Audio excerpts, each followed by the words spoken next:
하나님의 말씀은 전도서 1장 16절에서 18절의 말씀입니다.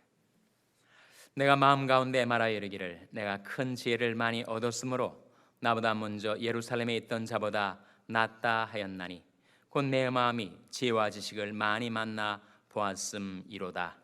내가 다시 지혜를 알고자 하며 미친 것과 미라는 것을 알고자 하여 마음을 썼으나 이것도 바람을 잡으려는 것인 줄을 깨달았도다. 다 같이 읽으시겠습니다.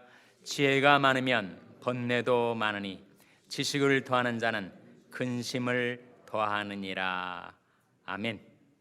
우리 하나님 말씀 묵상하기 전에 다시 한번 기도하겠습니다. 하나님 아버지 감사합니다. 저희들 삶 속에 은혜와 평강 주셔서 이렇듯 하나님 앞에 이 3일 저녁 수요예배에 나와서 경배드리며 찬송드리며 기도드리며 이제 하나님의 말씀을 묵상할 수 있는 이 귀중한 시간 주신 것을 감사드립니다. 성령께서 저희들 마음 가운데 운행하시고 역사하셔서 하나님의 말씀을 묵상할 때 저희들에게 깨달음이 있게 해주시고 주님께서 저희들에게 들려주시는 그 말씀 따라 믿음으로 살아서 풍파많은 이 세상 가운데 평안을 누리며 살게 도와 주시옵소서. 예수님의 이름으로 기도하옵나이다. 아멘. 할렐루야. 서로에게 평강의 복을 기원하는 마음으로 샬롬 인사 나누시기 바랍니다. 샬롬. 샬롬.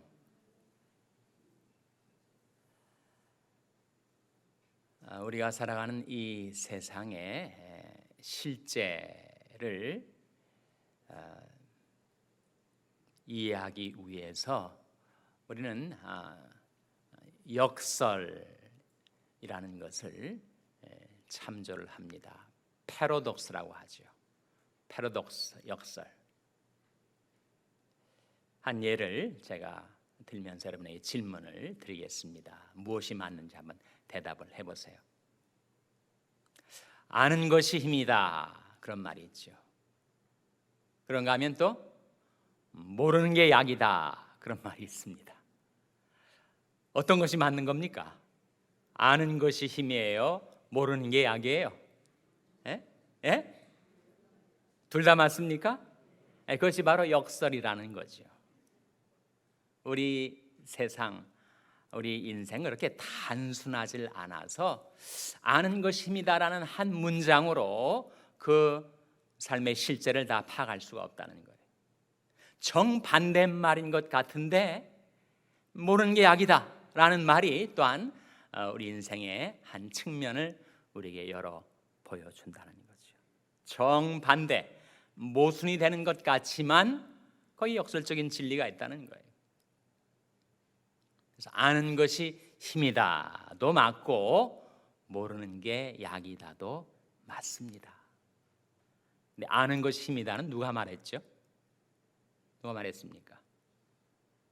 16세기, 17세기를 넘어가면서 살았던 영국의 철학자 프랜시스 베이컨이라는 사람이 Knowledge is power 그렇게 말을 했습니다. 아는 것이 힘이다.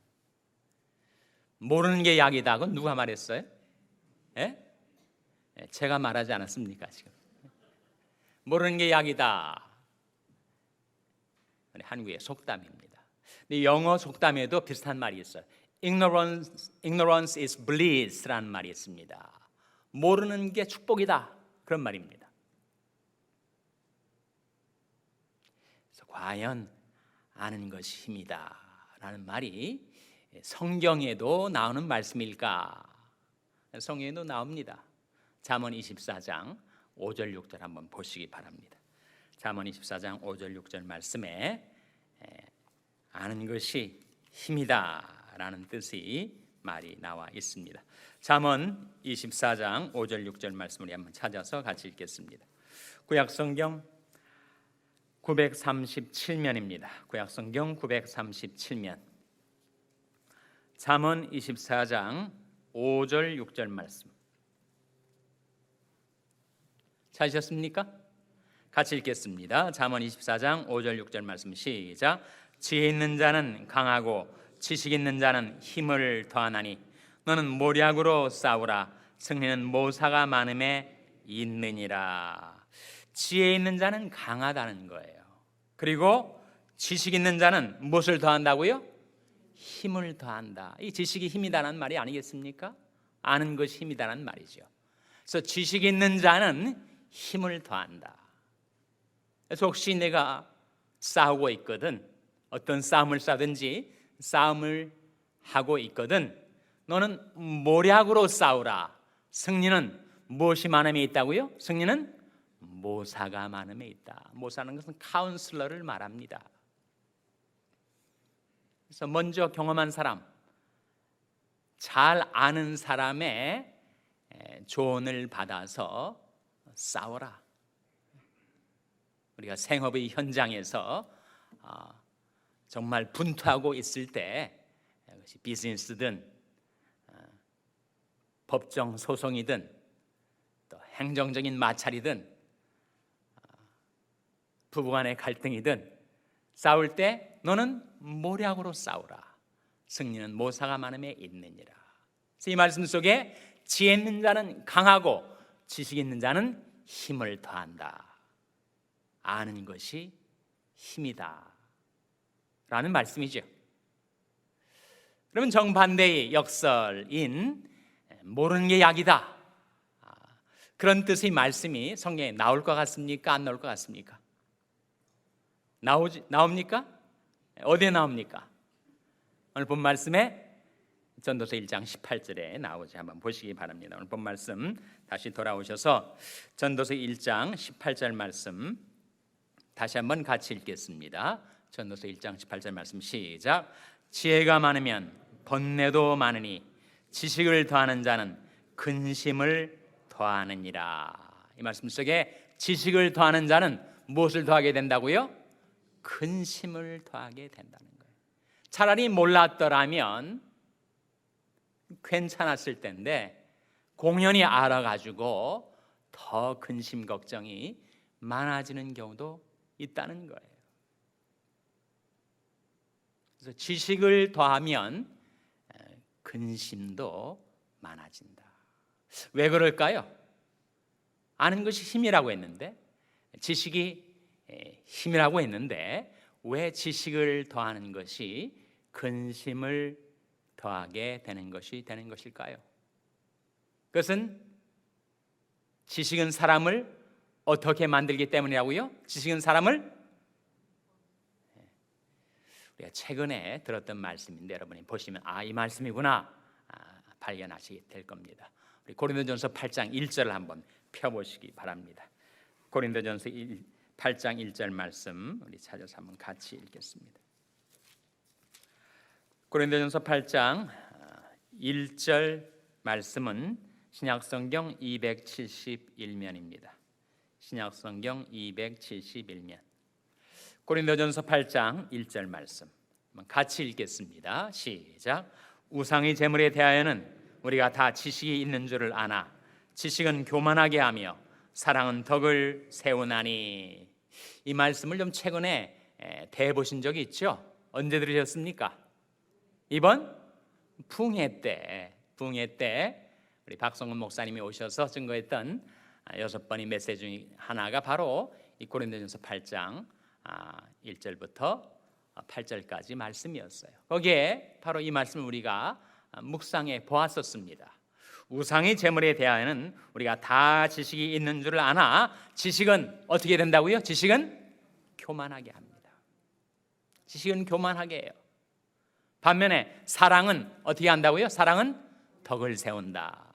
사랑은 덕을 세웁니다.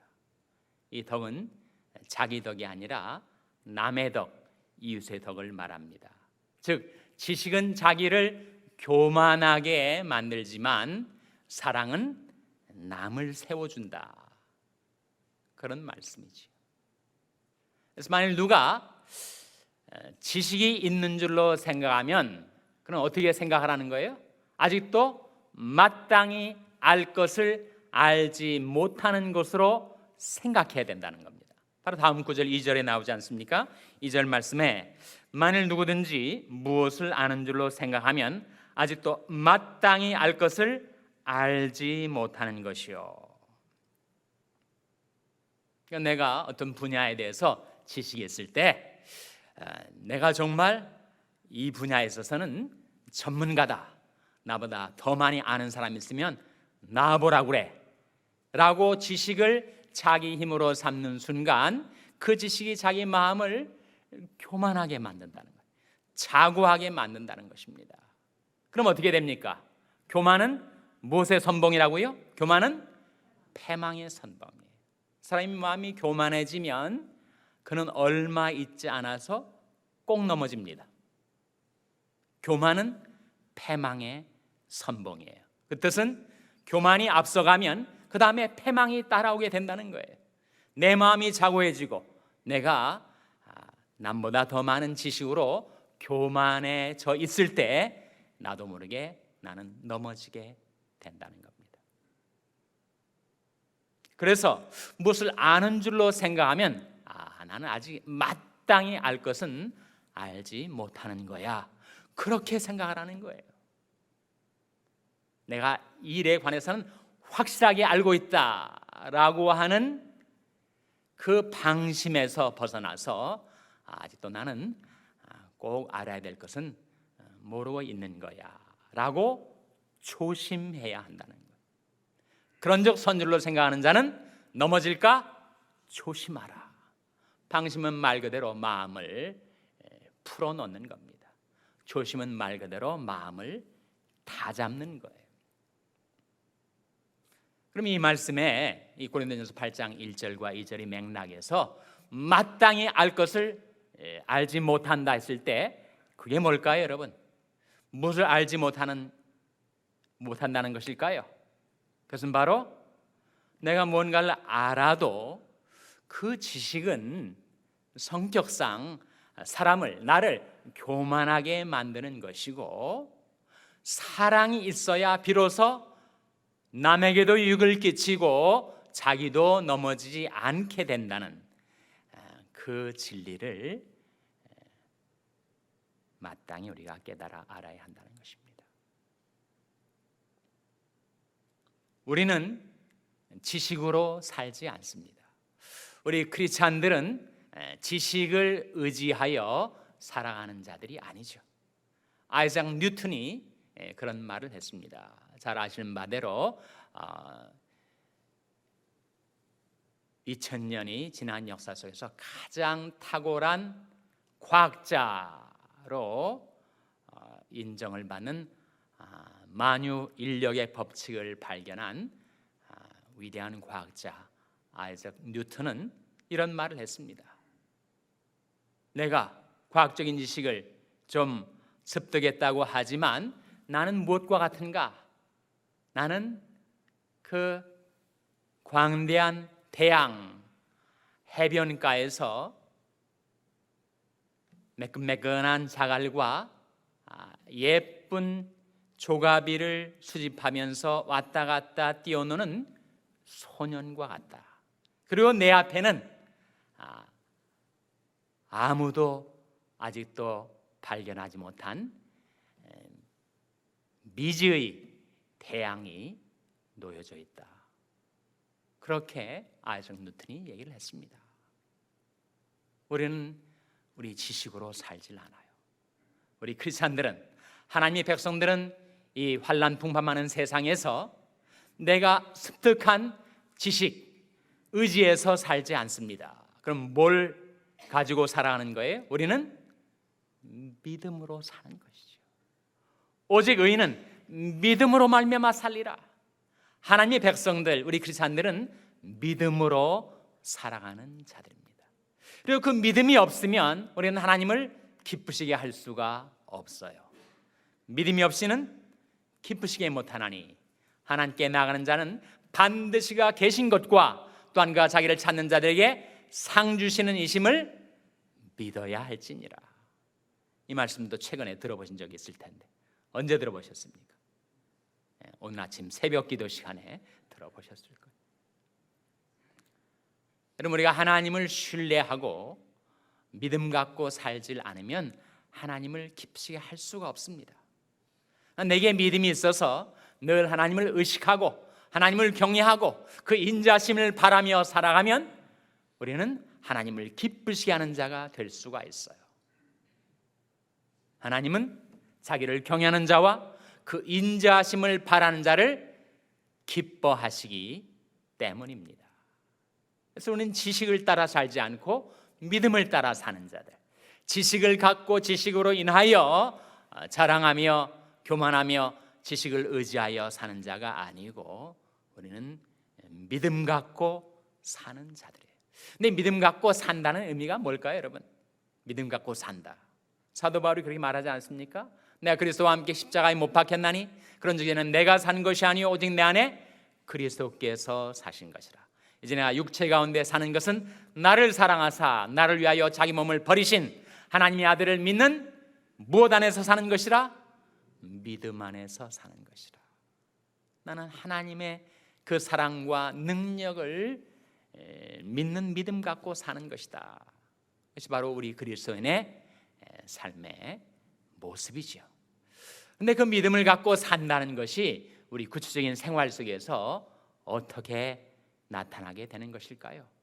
우리의 믿음이 있으면 우리는 우리 문제를 내 지식으로 풀려 하지 않고 기도로 그것을 맡기고 살아가게 됩니다. 믿음은 맡기는 것, 믿음은 맡기는 것입니다. 너희 길을 여호와께 맡기라. 저를 의지하면 저가 이루시고. 정말 해결되기 어려운 문제가 내 앞에 다가왔을 때 그것을 내 지식으로 풀려 하는 것이 아니라 그것을 하나님 앞에 맡길 때 하나님께서 풀어주신다는 것, 그게 바로 믿음의 삶 아닙니까? 너의 길을, 이 길에다가 여러분이 현재 당하고 있는 문제를 대배에 넣으세요. 그것이 건강의 문제든 생업의 문제든 자식의 문제든 배우자의 문제든 자신의 현재 인생 속에서 당면한 그 문제를 그 말씀 길에다가 한번 대입을 해 넣으세요. 너의 길을, 너의 문제를 여호와께 맡기라. 저를 의지하면 저가 이루시고. 우리가 믿음 갖고 하나님께 맡기고 살면 하나님께서 맡아 해결해 주신다. 그게 바로 믿음의 삶의 내용입니다.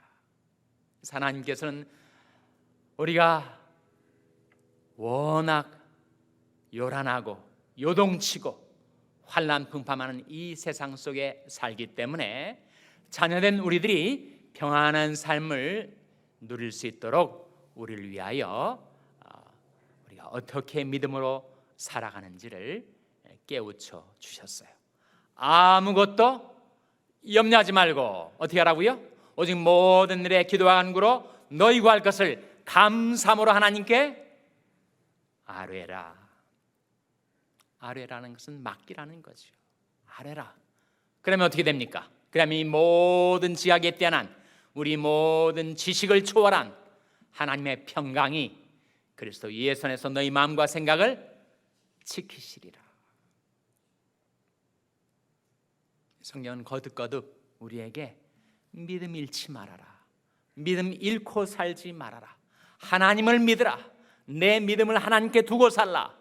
하나님의 사랑, 하나님의 능력 신뢰하며 믿음으로 살라. 지식 따라 살지 말고 믿음 따라 살아라. 그 의미는 맡기고 살라. 내 짐을 여호와께 맡겨버리라. 너를 붙드시고 의인의 요동함을 영영히 허락지 아니하시리로다. 그렇게 말씀하시면서 우리가 하루를 살아도 이런저런 마음의 무거운 짐들이 드리워집니다.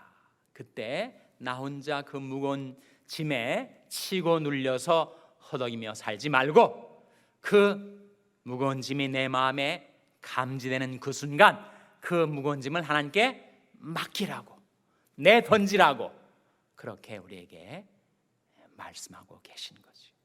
내 짐을 여호와께 맡겨버리라. 너를 붙드시고, 우리가 하나님께 맡기면 하나님을 붙들어 주신다는 거예요. 우리를 지탱해 주신다는 것입니다. 우리가 쓰러지지 않도록 우리를 서스테이닝 해 주신다는 것입니다. 내 짐을 여호와께 맡기라. 너를 붙드시고 의인의 요동함을 영영히 허락지 아니하시리로다. 지혜가 많으면 번뇌도 많습니다. 지식을 더하는 자는 근심을 더하게 됩니다. 우리는 근심 따라 이 세상 살면서 평안 다 잃어버리는, 그래서 결국은 마음도 몸도 무너지는 그런 인생을 살지 않고 우리는 믿음 갖고 살아가는 자들, 하루를 살면서도 내 마음속에 들여지는 온갖 무거운 짐을 다 하나님께 시시각각 맡겨 드리는 삶. 왜 그런 거 하니? 하나님은 날마다 우리 짐을 대신 져주시는 하나님이시기 때문입니다. 날마다 내 발이 곤경에 빠져들 때 거기서 나를 건져주시는 구원의 하나님이시기 때문이에요. 바로 시편 68편 19절 말씀입니다. 이 말씀 다 함께 찾아보시기 바랍니다. 시편 68편 19절 말씀을 찾아서 같이 읽겠습니다. 시편 68편 19절 말씀 찾아서 같이 읽겠습니다. 구약성경 849면 시편 68편 19절 말씀 우리 찾아서 같이 읽겠습니다. 구약성경 849면 시편 68편 19절 말씀 다 같이 읽으시겠습니다. 시작. 날마다 우리 짐을 지시는 주 곧 우리 구원이신 하나님을 찬송할지로다. 하나님은 어떤 하나님이신가? 날마다 우리 짐을 지시는 주 곧 우리 구원이신 하나님을 찬송할지로다. 우리가 이 3일 저녁 수예배에 참석하는 것도 내 인생의 여러 가지 나로서 해결할 수 없는 그 문제들, 인생의 무거운 짐을 하나님께 맡겨 올릴 때 하나님께서 내 모든 무거운 짐 대신 맡아주시고 하나님이 주시는 은혜와 평강 가운데 살기 위함인 줄로 믿습니다. 기도하시겠습니다. 아버지 하나님, 환난풍파만한 이 세상을 살면서 여러 가지 일들로 저들이 마음이 산란하고 인생의 무거운 짐이 저들이 마음을 내리누를 때 저들 향하여 이르시는 하나님의 말씀, 내 짐을 여호와께 맡겨버리라. 너를 붙드시고 의인의 요동함을 영영히 허락지 아니하시려다 하신 그 말씀의 약속대로 저희들 삶 가운데 이루어 주시옵소서. 저희들의 모든 문제, 저희들의 모든 무거운 짐 다 하나님께 이 시간 맡겨 올리옵나니 날마다 우리 짐을 지시는 주 곧 우리 구원이신 하나님을 찬송하며 살게 도와 주시옵소서. 모든 것 하나님께 의탁드리옵고 예수님의 이름으로 기도하옵나이다. 아멘.